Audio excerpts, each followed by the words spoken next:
Good afternoon and welcome to the DCTV News at Noon program. This program is sponsored by the Southwest TV Translator Association and supported by the Dolores County Broadcasting Network as seen on DCTV Channel 32.1. The News at Noon program is the best news in the Four Corners area. We deliver a variety of news relevant to the Four Corners region. With that said, I'm Kendra Cook and my co-host is Jerry Tope. And now let's take a look at the news for June 8th, 2016. According to the Cortez Journal, former Mancos Marshal John Cox, who pled guilty earlier this year to drunken driving, has been arrested again, this time for driving on a revoked license. The 55-year-old Cox was stopped last week while driving his 2014 red Jeep in the 500 block of Camino del Rio near the Doubletree Hotel in Durango.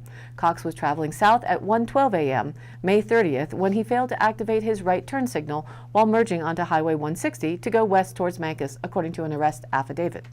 An officer with the Durango Police Department stopped the vehicle and learned Cox's driving privileges had been revoked May 1st for a DUI conviction. The drunken driving incident occurred about 11 p.m. November 10, 2015 on Highway 160 near Cherry Creek Subdivision and the Montezuma County line.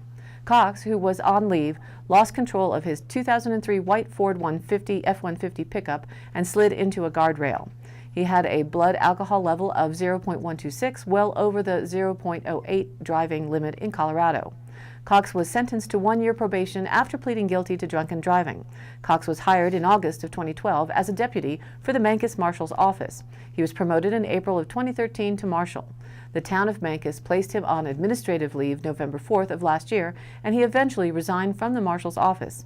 And in 2009, Cox was convicted of DUI after driving through a sobriety checkpoint in Franklin, Indiana, according to media reports. Cox declined to comment Tuesday when reached on his cell phone. On his most recent ticket, Cox's occupation is listed as night supervisor at Detox. A supervisor for Detox of La Plata County, operated by Access Health Systems, Inc., did not return a phone call seeking comment on Tuesday. From the Cortez Journal, University of Philadelphia professor Matt Neff is visiting Mancos this month to continue restoring a rare Cranston letterpress housed in the former Mancos Times-Tribune building in downtown Mancos. Neff said the goal is to restore the press and several other smaller presses and convert the building into a printmaking studio for local and visiting artists. The Cranston Press, a behemoth metal contraption that stands close to 8 feet tall, has been sitting in the Mancos Times-Tribune building since 1910. Neff said it's one of the just a handful that still exist nationwide. Some community activists in the area created the Mancos Common Press, a nonprofit organization seeking to preserve and restore the building and convert it into a studio and educational space. The Ballantyne family, which owns the Journal, donated the building to the organization in 2014. Neff will be in Mancos through June the 25th and will be making connections with as many people as possible in the area who might be interested in printmaking, saying he will be working in the Times-Tribune building almost every day and is encouraging people who are interested to stop by. Once restored, the Cranston Press will be capable of producing prints up to 24 by 36 inches, the size of a full newspaper spread. A smaller press, known as the Chandler and Price, will be donated to the Common Press by Larry Huser, a former Cortez Journal pressman. Huser also donated 2 small presses that can be used for postcard-sized prints. In the next year, Neff said he hopes to start offering programs and classes as well as an artist-in-residence program. By that time, the studio should be open and available for people to come in and work on printing. He hopes to integrate visiting artists into the local arts scene in Mancos. The Common Press building is filled with thousands of type blocks and linotype sets, some of which date back to the 19th century. Neff said a workday will take place at the Times-Tribune building on Saturday from morning to mid-afternoon. Volunteers can drop by the building to help sort through type and tidy up the space. Neff will deliver a presentation titled Pressing the Matter, the Role of the Letterpress in the Digital Age at the Durango Public Library, June 9th at 7 p.m. The space also doubles as a museum with equipment and artifacts that date back close to 140 years. He hopes people will use the space not only to practice printmaking, but also to learn about the art form and preserve it. For more information, visit mancuscommonpress.org. According to the Durango Herald, the man accused of kidnapping and killing an 11-year-old Navajo girl pleaded not guilty to murder, sexual abuse, and other charges Tuesday in a case that sent shockwaves through the nation's largest American Indian reservation. Tom Begay's attorney entered the plea in federal court just over a month after authorities say the 27-year-old abducted fifth grader Ashlyn Mike and her younger brother as they played along their school bus route near the edge of the Navajo Nation. An affidavit says Begay took the children on May 2nd to a desolate area south of the towering shiprock monolith where he sexually abused and bludgeoned Ashlyn before leaving her to die. The boy, who was freed, ran 2 miles to the nearest highway for help as night fell.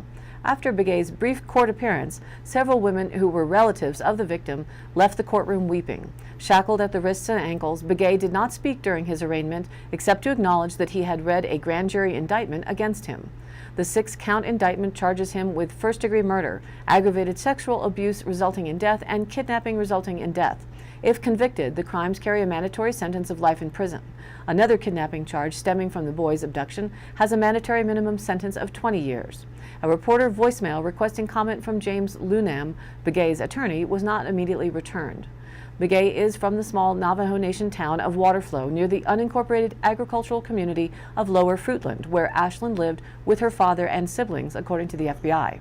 Begay lured Ashlyn and her brother into his van, authorities say. The girl's brother told police that the man took them deep into the desert and then walked off with his sister and a tire iron in hand before returning alone. From the Cortez Journal, the Montezuma Orchard Restoration Project, MORP. MORP is working to preserve rare fruit genetics and revive historic orchards, plant new orchards, research the history of heritage orchards, and provide orchard education and foster the blossoming of a new fruit economy in Montezuma County. If you had been born in 1904, you would be 112 today. Unlikely. However, many Montezuma residents had parents, grandparents, or extended family who would have been alive back then, who might have recalled when this valley participated in the 1904 St. Louis World's Fair. Perhaps they made the journey and saw for themselves some of the curiosities and wonders of the modern world at that time. The world's largest cedar bucket, 9 foot in diameter. A pyrheliophorus, a device which used a series of reflecting parabolic mirrors that could concentrate sunlight and create temperatures of 3,500 degrees Celsius, hot enough to melt metals and rocks. Food novelties like puffed rice cereal, French mustard, Dr. Pepper, cotton candy, hot dogs, and, with some argument, the first waffle ice cream cone. And naturally, there were plenty of pomologists, fruit-growing specialists, who congregated under the largest structure at the fair, the horticulture tent, part of the 23-acre agricultural exhibit displaying some of the nation's most prized fruit. In addition to winning numerous silver and bronze medals, Montezuma County won 3 out of the 4 gold medal awards awarded to the state of Colorado for mixed plates of peaches and apples. 2 years later, at the state fair, Montezuma County fruits took an impressive 101 out of 104 ribbons, and 97 of them were first-place winners. This valley has a legacy that's been left to wither on the historical vine. Largely forgotten except by old-timers, it's a past rooted in fruit growing, in an orchard culture that prided itself on raising world-class fruits, many of which could be replicated nowhere else. If Jude and Addie Schoenemeyer have their way, that legacy is about to be grafted onto new rootstock. Where once there were hundreds of varieties growing in Colorado, now there are less than 20, according to Jude Schoenemeyer. Looking ahead, the Schoenemeyers foresee a revitalized orchard culture that could include community orchards, a statewide fruit distribution program, U-pick orchards for locals, developing a cider economy, ongoing grafting and pruning workshops in tandem with school education programs, youth mentoring, and an apple harvest festival that celebrates the rich, delicious history of Montezuma Valley. For more information on what MORP is doing, to watch a short video, or to become a supporting member, go to their website or email them at morp@montezumaorchard.org, or contact them on Facebook or call 565-3099. Reported in the Cortez Journal, heroin enters the West like blood through veins. The heart, down in Mexico, pumps out its illicit products in cars headed north through small border towns like Antelope Wells, New Mexico. As regular as a heartbeat, cheap and potent black tar heroin comes north from cartel strongholds in the Mexican states of Sinaloa and Nayarit, over the border and on to Denver, to Salt Lake City, to Laramie, and then even further to Bellingham, Washington, Salem, Oregon, and Anchorage, Alaska. In 2014, the Drug Enforcement Agency estimated that 250,000 pounds of heroin passed through the West. Since then, officials estimate that Mexico has increased its heroin production by 50% to quench the United States' growing thirst for heroin. The West's open spaces allow drugs like black market prescription drugs, narcotics, and heroin to move faster here than in the highly compartmentalized East, which has higher populations concentrated in smaller spaces, says Ernie Martinez, director of the executive board for the National Narcotics Officers Association Coalition. While the national heroin epidemic has put eastern cities in the spotlight, the percentage of drug users in the West is actually greater than those in the East. Alaska, Montana, Oregon, Montana, and Colorado have the highest percentages of people aged 12 and older that have used illicit drugs like heroin or methamphetamine in the past month. This according to an anonymous survey by the Substance Abuse and Mental Health Services Administration. Opioids, which encompass the numerous prescription painkillers on the market as well as street-manufactured heroin, now kill more people nationwide than guns or car crashes, according to the Centers for Disease Control and Prevention. Oregon and Colorado lead the country in the rates of abuse of prescription painkillers. Major arteries, according to a 2015 DEA report, begin in Los Angeles and Denver, where organizations have created strategic hubs to facilitate the movement of drugs through the West. From those strongholds, drugs travel across the country's busiest highways, like Interstate 25, which moves drugs north to south, and Interstate 70, which moves drugs east and west. These freeways intersect in Denver, putting the city at the center of an X marks the spot, Martinez says. Responding to creative methods of smuggling has taxed the resources of community law enforcement that are struggling to get the opioid epidemic under control. We do a good job at disrupting the major traffickers, but at the same time, you plug one hole on the dike and the water comes out another, Martinez says. Meanwhile, drug users are also changing. In Colorado, Martinez says he's observed a shift over the past 5 years to a higher percentage of polydrug users that partake in a cocktail of drugs rather than stick to a single substance. On top of the myriad drugs available on the street, hydrocodone, fentanyl, muscle relaxers, and heroin, the marketing of prescription drugs by the American pharmaceutical industry has added to the demand. And now let's take a look at the weather. The chances for the scattering of showers and thunderstorms producing precipitation today are at 20% for this afternoon, with traces of rain possible. Best chances for Colorado are near Steamboat and in the flat tops. Today for Dolores County and the surrounding area, there will be wind still, and with many afternoon storms and lightning. Higher elevations have the best hopes for any moisture, but hail is a possibility for that moisture and any that may drift across the lower elevations like Dove Creek and Cortez.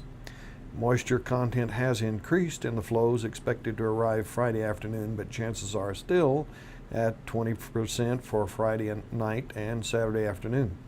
So there will be clouds and lightning with wind, but still quite small expectations of moisture reaching the ground in any appreciable amounts for our immediate area.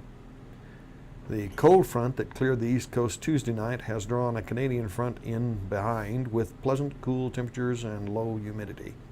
Expect highs to be in the 60s and 70s from the Ohio Valley to the Mid-Atlantic and Northeast for Wednesday and Thursday, with lows in the 40s and 50s.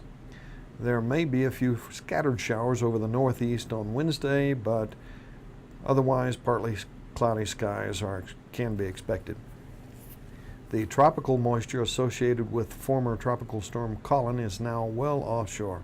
However, the southern portion of that cold front is forecast to stall over the Florida Peninsula and cause periods of rainfall through the middle of next week for that area. Scattered showers and thunderstorms are likely to form across the Intermountain West and Rocky Mountains, most northern parts for Thursday, mainly during the afternoon and evening hours. Hot weather is expected over the lower elevations of the desert southwest, with highs over 100 degrees likely. High temps for the 5-day period show us pushing the lower 90s through Friday and dropping through the weekend to an 80-degree day for Monday. Lows from the lower 50s down to the 40s for Sunday and Monday nights. Wind, and where there are clouds, lightning will be there. Now back to the news. As written in the Cortez Journal, before European settlers came to North America, bison migrations were essential to the annual renewal of shortgrass prairie ecosystems, says Earthwatch Chief Scientist Christine Eisenberg. By nipping off grasses, fixing nitrogen in the soil, and churning up the earth, their passage kept grasslands across parts of Montana, Wyoming, Colorado, and Idaho functioning smoothly. Equally important was fire, which led to spikes in plant productivity, and wolves, which controlled bison and elk populations. Eisenberg calls bison, wolves, and fire the keystone forces of nature, the three legs of a stool that prop up a vast array of plants and animals in grassland ecosystems. Of course, she adds ruefully, European settlers found all three of these important forces terribly inconvenient and spent centuries trying to wipe them from the landscape. Now we've come full circle. Land managers in many protected areas, from Yellowstone to Rocky Mountain National Park to Waterton Lakes National Park in Alberta, just over the Canadian border from Glacier, are trying to rectify decades of misguided policy by reintroducing one or more of the stool's three legs. Eisenberg has just one question for them: is this even working? In other words, is it possible to rewild a place without all three legs in place? To answer that question, Eisenberg is conducting research in both Waterton Lakes, where there are wolves and controlled fire, but no free-ranging bison, and on land owned by the Blackfeet Nation just outside the park, where the tribe is interested in bringing bison back. By collecting baseline data and comparing restoration efforts in both places, Eisenberg hopes to answer basic questions about shortgrass prairies. How often do they burn? How many bison are enough? That could guide land managers elsewhere in the West struggling to return grasslands to a more natural condition. We're trying to rewild North America with mixed success, says Eisenberg. It's like trying to fix a watch and you're missing one of the critical pieces. It might work for a while, but it'll keep breaking and you'll have to keep fixing it. A more holistic solution, Eisenberg thinks, would be to bring back free-roaming bison, which suppress woody regrowth by trampling and digging it up with their horns. But that's controversial with local ranchers. So Eisenberg is working with the Blackfoot on nearby tribal land to conduct mirror image studies to those inside the park. The joint studies are funded through 2020 by Earthwatch, the Blackfoot, and Parks Canada. Her work is still in its relatively early stages, but eventually, when bison return to tribal lands, she hopes to have all the pieces in place to track their effect on biodiversity, plant productivity, and other measures of ecosystem renewal. Asking Eisenberg if it makes sense, in today's world, to attempt to restore environments to some idealized pre-contact state, she thinks it does. Any one of the stool's legs increases biodiversity wherever it occurs, she said. We'll have to see really just how well the UN Agenda 21, or now known as Agenda 2030, will be able to globally manipulate our world for the better. Again from the Cortez Journal, some overdue support and payback are on the way for Native American farmers and ranchers. A $380 million settlement issued by a federal judge this April will create a Native American-run $265 million endowed trust for nonprofit organizations working on Indian lands. It will also pay other money to families who sued the U.S. Department of Agriculture for discrimination. The settlement stems from a 1999 class action lawsuit filed by Marilyn and George Keepseagle, ranchers from the Standing Rock Sioux tribe in North Dakota. The case claimed that the USDA Farm and Loan Program illegally discriminated against thousands of Native American farmers and ranchers during the previous 2 decades, denying them opportunities to receive farm loans, technical assistance, and other services routinely offered to white farmers and ranchers. Since many tribal farmers have only partial or fractional shares of parcels due to 20th century Indian land policy, families often lack land equity and struggle to get loans and credit access for farming even without facing discriminatory practices. The USDA originally settled Keepseagle versus Vilsack in 2010, agreeing to pay $680 million to class action claimants. Ross Racine, executive director of the Montana-based Intertribal Agricultural Council, calls the trust the fairest and best long-term use of that funding. Despite some plaintiffs' criticism of the settlement terms and the amount of money going to nonprofits, Racine anticipates the trust will fund new and existing educational programs and credit access and lending projects on reservations. Providing financial and other support for individual and family tribal farmers meets a critical need, Racine said. Another high-profile tribal class action lawsuit, Cobell versus Salazar, which alleged federal mismanagement of Indian land and mineral trust assets and revenue, was settled in 2009 for $3.4 billion. A large portion of that money, $1.9 billion, has been used to establish a land buyback program to acquire tribal members' fractional land shares and provide money to start a business, ranch, or farm, while also helping to sort out the reservation's complicated land ownership issues. But those sales remove lands from family control to tribal ownership, further blocking farmers from building land equity.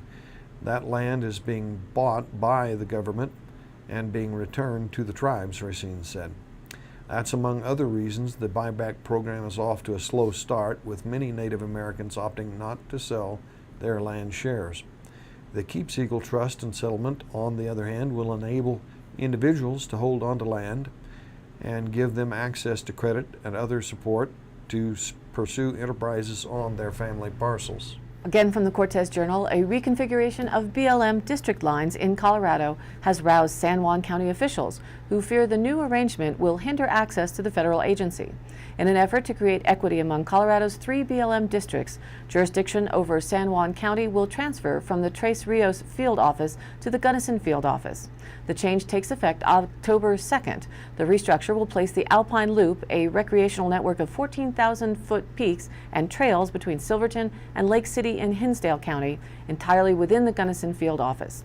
In a May 20 letter to State Office Director Ruth Welch, San Juan County Commission Chairman Ernie Kuhlman wrote that the governing body is disappointed with the lack of communication about the change and that topography will thwart San Juan County's accessibility to the BLM offices. San Juan County is very concerned that this proposed change will place an increased burden on the community while decreasing service, Coleman wrote. 10 hours of driving or a trip over Red Mountain Pass in the winter proves to be a strong deterrent. The redistricting comes as San Juan County is in the throes of planning for Superfund, a process tied to federal agencies. Hall said the realignment was an internal staffing decision in the hands of management, not the public. Hall said there is no official process for notifying the public, but information about the change was leaked prematurely and inaccurately. He added that San Juan County officials will be able to maintain relationships with the same BLM officials. Erin McCann, spokeswoman for Senator Michael Bennett's office, said, "Our office has heard significant concerns from local elected officials about the redistricting and its effect on San Juan County. We've spoken with BLM leadership in Colorado to ensure they've heard those concerns. We also prefer that this kind of public land management decision is crafted with local input. We have asked the BLM to work directly with communities on this matter to explain their plans and receive feedback." Citizens and environmental groups routinely in contact with the BLM, such as the San Juan Citizens Alliance, also see the realignment as a problem. Because water management is critical to the arid West, federal land mapping has shifted in the past couple of decades where boundaries cater to watersheds, said Jimbo Buick-Rod, Lands and Forest Protection Program Manager for the group. At the request of local officials, Front Range District Manager Tom Heinlein, Gunnison Field Manager Elijah Waters, and Tres Rio Field Manager Connie Clemenson will meet in San Juan County at 10 a.m. June 15th. A meeting with the state office will follow in July. Now more from the Dolores Sheriff's Roundup for the week of May 30th through June 5th. A deputy was requested for a civil standby, and another deputy responded to local residents regarding a family dispute. They assisted the Colorado State Patrol on a non-injury vehicle accident on Highway 491 and responded to a report of an ATV accident with injuries in Cajon. That's it for today's Roundup. Stay tuned next week for continued coverage. And in today's High Country happenings, the Summer Activities Program for Youth kicks off this week in Dove Creek. Cost is $3 a day, or you can pay a discounted summer rate of $50 and have fun all summer long. Activities take place at the Community Center from 1 to 3 p.m. This week there was an arts and crafts making floam yesterday. Today, June 8th, is game day, and tomorrow, June 9th, is water day. For details, call Christy Chad at 970-739-8874. And if you want to get out of the heat and into a nice, dark, cool seat, then let's all go to the movies. In Durango, at the Animas City Theater, they are showing Sing Street, PG-13. It takes us back to the 1980s Dublin, as seen through the eyes of a 14-year-old boy looking for a break from a home strained by his parents. Also showing is The Meddler, PG-13. They say with a new iPhone, an apartment near the Grove, and a comfortable bank account left to her by her beloved late husband, Marnie moved from New Jersey to Los Angeles to be near her daughter. And then the mother-daughter fun begins. Go to animascitytheater.com for more details on their shows. At the Gaslight Theater, a non-rated documentary entitled Vita Activa, The Spirit of Hannah Arendt, is showing on Wednesday only. The German Jewish philosopher caused an uproar in the 1960s by coining the subversive concept of the banality of evil, referring to the trial of Adolf Eichmann. They also have a PG movie running called Love and Friendship. A young widow visits the estate of her in-laws to wait out the colorful rumors about her dalliances circulating through polite society while searching for a new husband. Also showing A Bigger Splash, where rock legend Marianne Lane is recuperating on the volcanic island of Pantelleria with her partner Paul when iconoclast record producer and old flame Harry arrive with his daughter for a big splash of an interruption under the Mediterranean sun. This one's rated R, and for more details on all of these, go to allentheatersinc.com. The Durango Stadium 9 complex is running mainstream movies this week, including X-Men Apocalypse, Alice Through the Looking Glass, the Angry Birds movie, The Nice Guys, Captain America Civil War, and The Jungle Book. And in Cortez's Theater, it's X-Men and Teenage Mutant Ninja Turtles Out of the Shadows. That's a lot to choose from. Also a note that this Friday is the Dove Creek Care and Share Food Pantry Day. All of the details are listed on our Facebook page. For listings, we ask that you please send your info to us at dcbnnews@gmail.com or call the station at 677-4119. Again, thanks for tuning in. This program is aired live at noon and rebroadcast at 2:30 and 8 p.m. on Channel 32.1 Dolores County, on Channel 30.4 Montezuma County, and their cable Channel 5.